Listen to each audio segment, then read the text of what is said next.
How much do you love that sound? No commentary necessary. Let's just take a moment here.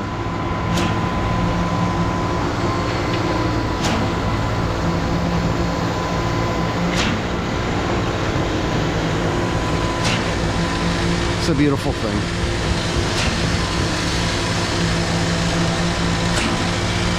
What is going on? Happy Monday.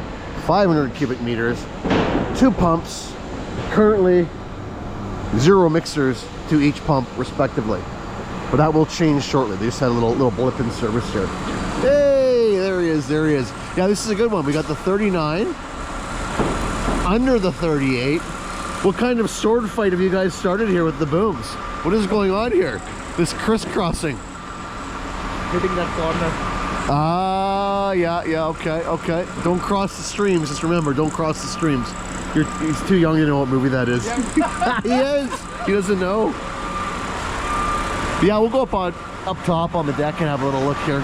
But this is a great scenario for us to compare the 38-meter 5-section Putzmeister to the 39-meter 4-section Putzmeister.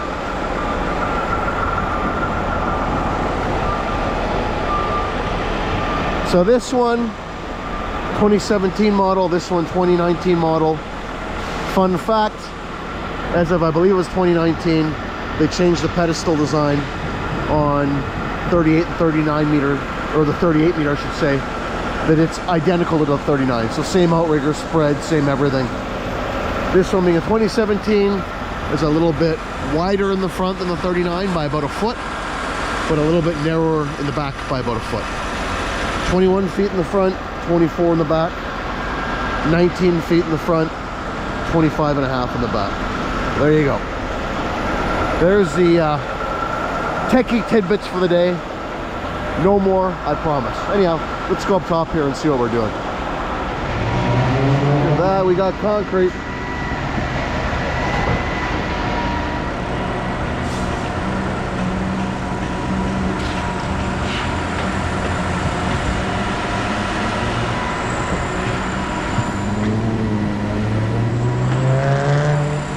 What was the story with how we ended up with a crisscross boom formation? I'm gonna hit the crane if I hit that corner. Yeah, I can reach. Oh, so yeah, you'd be on the crane mast. I see. So 38 cannot get to this corner because he's got the crane mast in the way. Ah, yeah, okay. I thought maybe just because it looks cool. That too.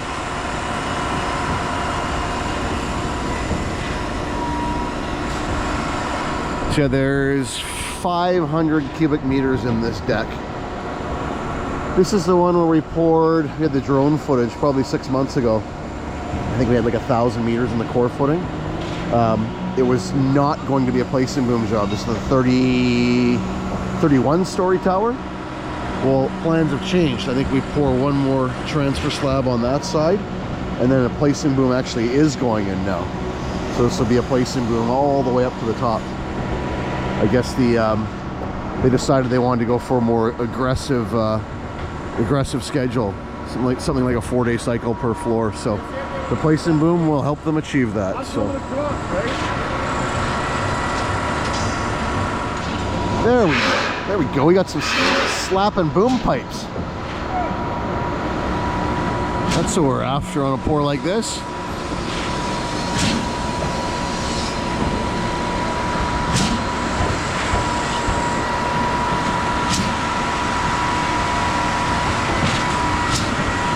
So this pump is a 16 cell pump kit. That is a 13 cell HPD. In reality, they both put out pretty close to the same true volume. Theoretically, this one's quicker than that one, but under load, that one actually, I would say, under heavy load will outperform this one. So it's got bigger, heavier hydraulics. Doesn't get lugged down with a stiff mix or a lot of line.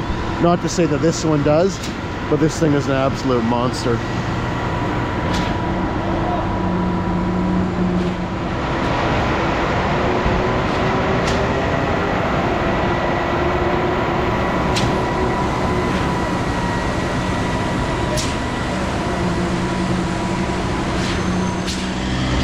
Yeah, this is about 3 feet thick.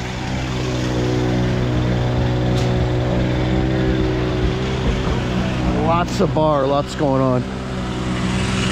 Nice high slump mix to get it through that rebar.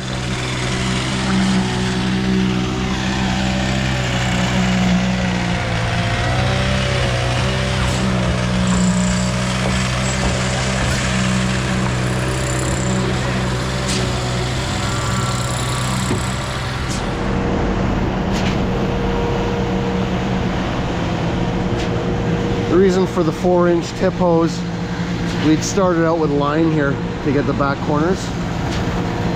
So rather than mess around knocking reducers off and everything else, we just swapped out the tip hose.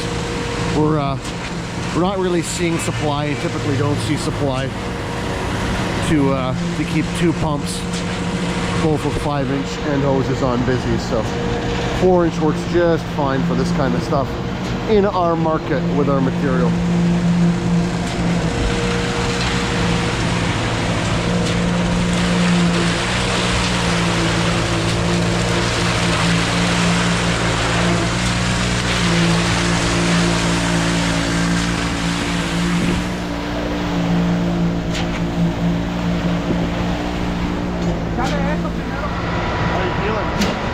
How come his pipes make better slapping sounds than yours?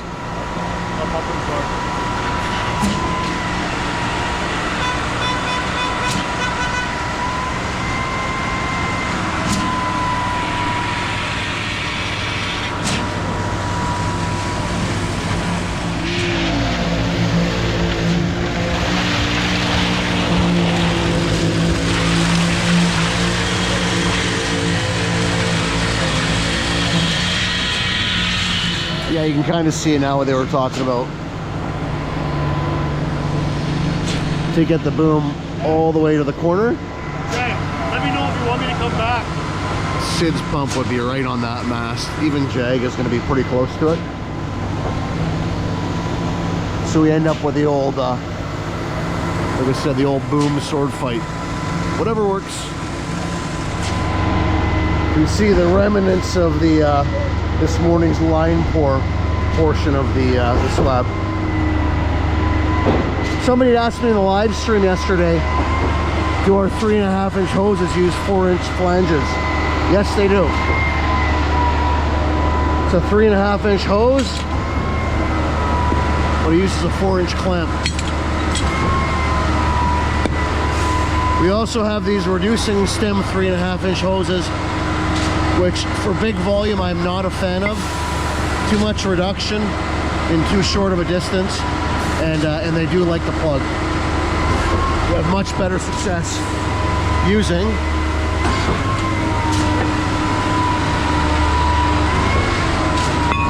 something like that.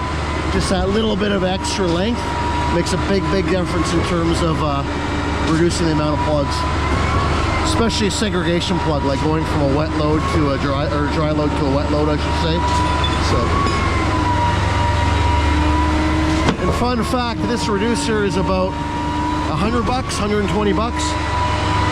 The difference between a regular 3.5-inch hose end and the reducing stem end is right about the same. So instead of paying for this, you might as well just get this and pair it with that reducer, in my opinion. But for a whip hose, it is handy to have this just for a quick change out. You quickly need to throw on the 3.5 just to pour out a load or two. So they both have their applications for sure, but that's kind of our outlook on it for what we do.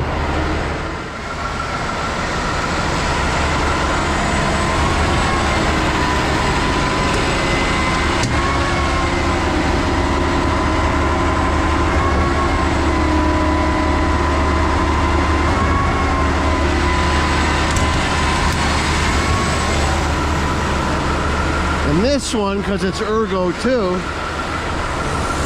doesn't have the display on it. It's all from the remote. We just get that, which I'm not a fan of. The new Ergo 3, they put the screen back on the Ergo box, which in my opinion is a way better way of doing it. So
Fun fact, the water in the water box is responsible for a good percentage of cooling of the hydraulic system.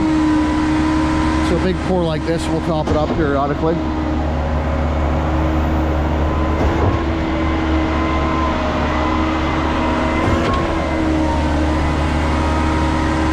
had a little retaining nut on this, which did a better job of keeping water from splashing out.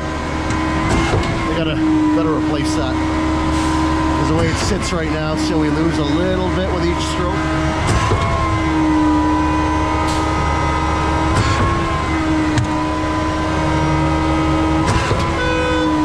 Something like that. Alright, so these guys are gonna switch booms back over.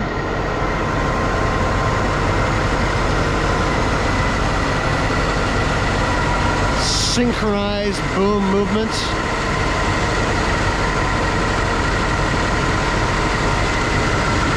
For those that are wondering why we didn't nose in here a little bit closer to gain some reach and also get around that crane mast a little bit better with this pump, gain reach on both pumps. This job site has a very specific outrigger setback which is engineered, so we do not come up past the curb line with our outrigger foot. But yeah, otherwise we probably could have nosed in a little bit closer, gained some reach and some working range.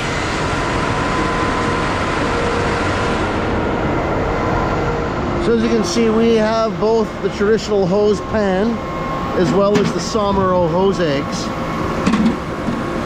Which do you guys prefer?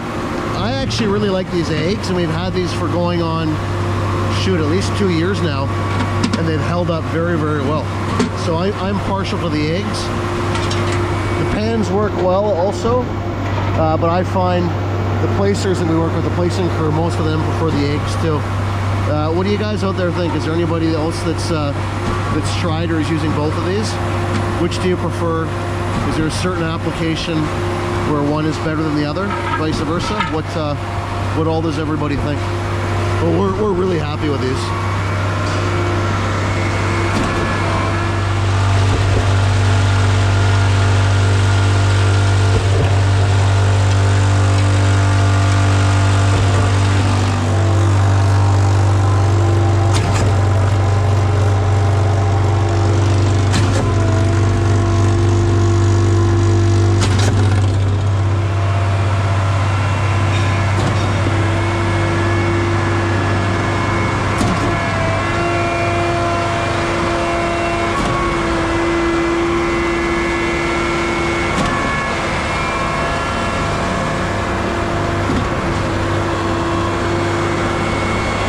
Different pumps, each with very different pros and cons. The 39 meter with this high pressure kit is a beast and fantastic for high-rise pumping. It also has the detachable boom option. If not for high-rise work, I would take the 38 meter 5 section all day, every day over the 39.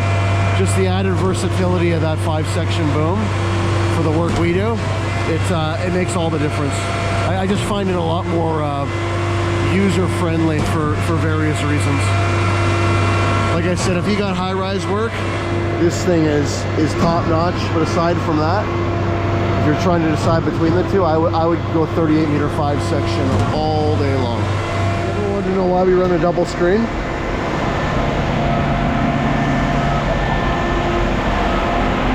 That's why it filters out all that stuff.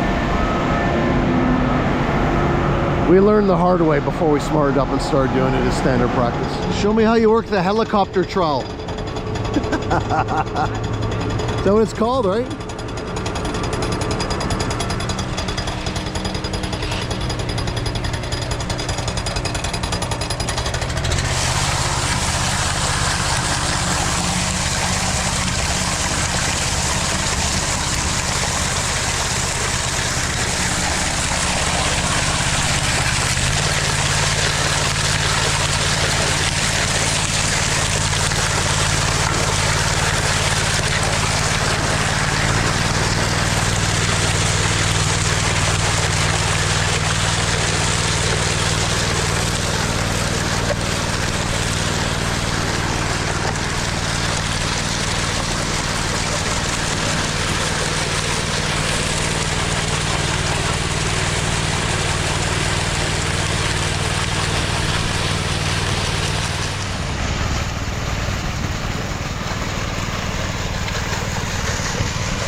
Poor guy, knee-deep concrete. Look at him go.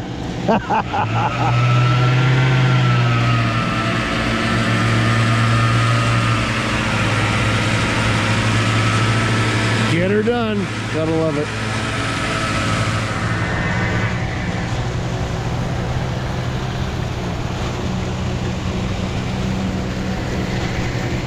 All right, well, that'll be it. Just a quick little check-in here today. I got a little line pump gig at 3 o'clock this afternoon to 10 to. So just came by to check in on how this one's going. A little bit of an interesting setup. Some hose involved. Some good volume. But overall, it's going well. So, you know how it goes. Keep on pumping. We'll catch you on the next one.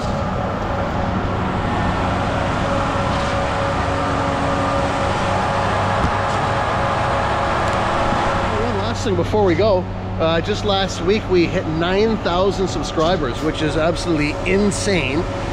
Huge thanks to everybody for following the channel. My goal is by World of Concrete next year, so late next January, to be at 10,000. What I'm looking for is people that follow the channel regularly, regular followers that maybe aren't subscribed. If you could, would be awesome. I'm not looking for clickbait, pity subscriptions. You know, you don't need to get your friends and your neighbors to sign up. For those of you that maybe do watch the channel and aren't subscribed, if you could do so, it would be hugely appreciated. I have a plan, and I can't confirm the plan yet, but there is something something big I would like to do to celebrate 10,000 subscriptions, and I'm hoping that all the stars align and we can do that at World of Concrete next year in Las Vegas. But yeah, in the meantime, you can click on that button and do the thingamajig would be greatly appreciated.